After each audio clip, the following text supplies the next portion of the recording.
Three brave amigos are we, brother to brother and then... Welcome back to this already the final segment of today's Price of Business, and I am your host, Kevin Price, talking to you about you and your business. You know the 3 AM egos, you know that music. If you were a quicker listener, you would have already changed your channel, but alas, you didn't, you can't.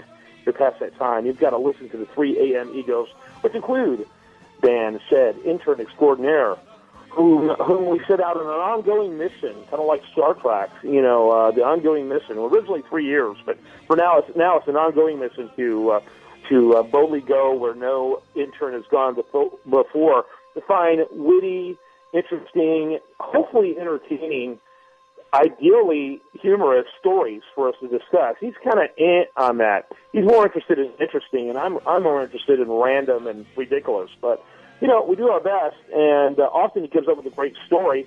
And then there's Sigmund Kramer, and we're really not sure what he does, but he talks anyway during this segment.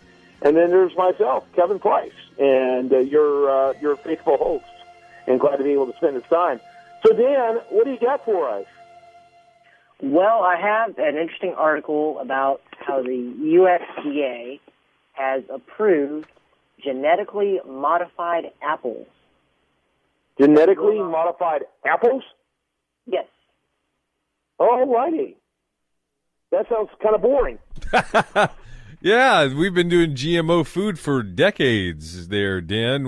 What's the catch here? What makes this so catchy? Well, the genetically modified apple will not have an enzyme that produces browning.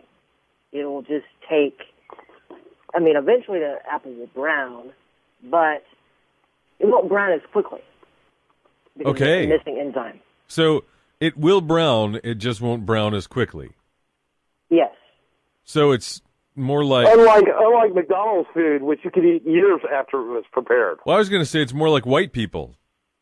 We will brown, we just won't brown as quickly.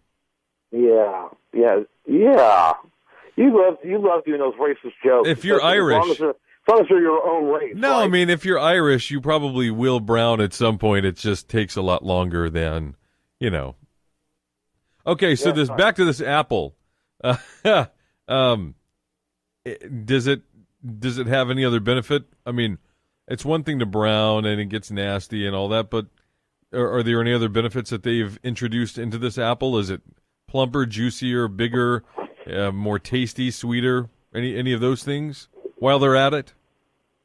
No, but it's according to tests that the USDA has performed. The apple will be, as healthy as a regular apple. Just, same old, apple. It will be as nutritious? Yes.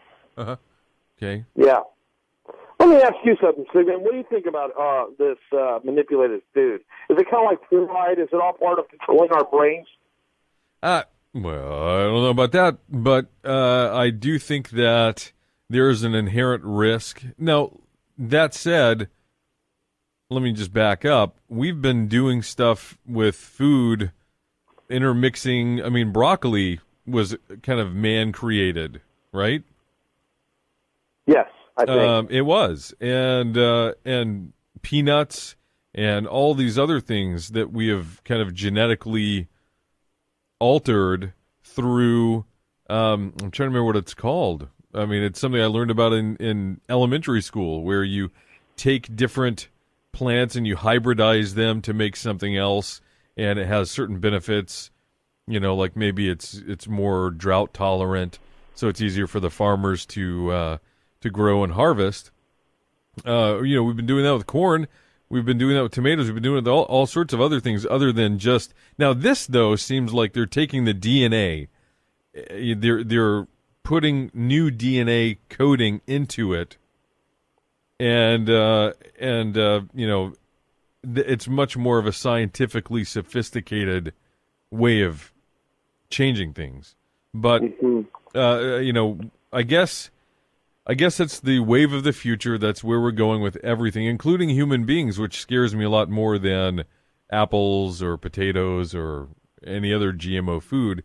is that we're also genetically going to be modifying humans. I mean, that's going to be the next course, right? So, well, yeah, actually, they're saying now that we could prolong life and eliminate virtually all birth defects and diseases with what we know now. So, yeah, I mean, we're all like really, you saw the movie I, Robot. We're clearly the old models. Right. You know, all those guys, all those ones in the train cars. That's what we are. I mean, we're so 20th century. Well, even Dan is a youngin'. I mean, here's my thing: is we're all going to end up being the X-Men at some point because why not just put in something that allows us to grow wings and fly? Why not put in something that allows us to elongate our arms or something? I mean, who knows? But that's all coming next week to a theater near you. Theater near you. What about you, Dan? What do you think about all this? Do you think? So you don't think the food is harmful, though? This manipulated food, Sigmund? Well, I mean, I think the jury's out on that. I think that the FDA says it's not harmful, and you know how much I trust our federal government. But genetically modified foods are something that it's kind of like the anti-vax crowd. They get all freaked out about vaccines, about GMO. I guess we haven't had it long enough to really be able to tell long term what the effects will be. But I would prefer that we just sort of grow things in a regular way, not genetically modifying things. But I guess I'm outvoted on that one. Yeah, very good. What about you, Dan? We're going to get some Dan expertise. I actually have to agree with you, Sigmund. I think you should just leave the food alone. I just don't understand why they would want to genetically modify an apple when a regular apple is just fine. And well, you know what? If they're going to genetically modify it, can they at least make it so it won't bruise so easily? Because I mean, which is exactly what I think this new thing Dan's talking about. I would think it would be more, this less browning is probably less bruising as well. I would think, maybe.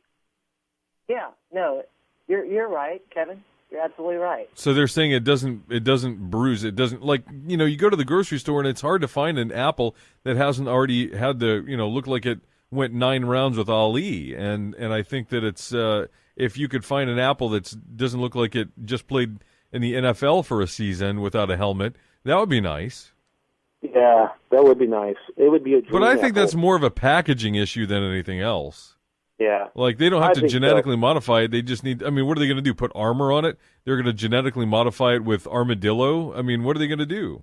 We'll make it stronger, better. Faster. Yeah.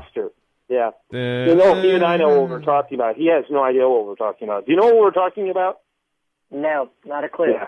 See, he missed out on the greatest programs in history of mankind, like the $6 Million Man. That's right. Bionic Woman, $6 Million Man, Wonder Woman, Linda Carter. Let me just tell you something, buddy. You missed out on Linda Carter. You probably missed out on Barbara Eden as Jeannie and I Dream of Jeannie. And I got news for you, buddy. You just missed out on 2 of the hottest women that ever walked the face of this earth. Now, if they want to Wonder Woman was amazing. If they want to genetically modify something, why can't they genetically modify modern day women on TV to look like Barbara Eden and Linda Carter? Linda Carter was amazing. Oh well, okay. We're going to take a shower break, but actually it's the last segment. But in spite of the fact you brought us something really difficult to work with, I found it at least interesting. Not particularly funny though. Yeah, that wasn't a shower. That was a toilet. I'm sorry. Dan may choose that as the shower, though. Is that true, Dan? No. No. All right, I'm going to let you guys go with that. Dan Shedd, Sigmund Kramer, myself, Kevin Price. Glad to be with you. Enjoyed it. Do want to thank our good friends over at Abby.com for bringing us part of today's program. I want you to have a great rest of your day. I do hope you spend some of your time checking out our sister news website, USAReview.com. And, of course, the show never ends at PriceOfBusiness.com. Have a great day. Spend it wisely. Right here.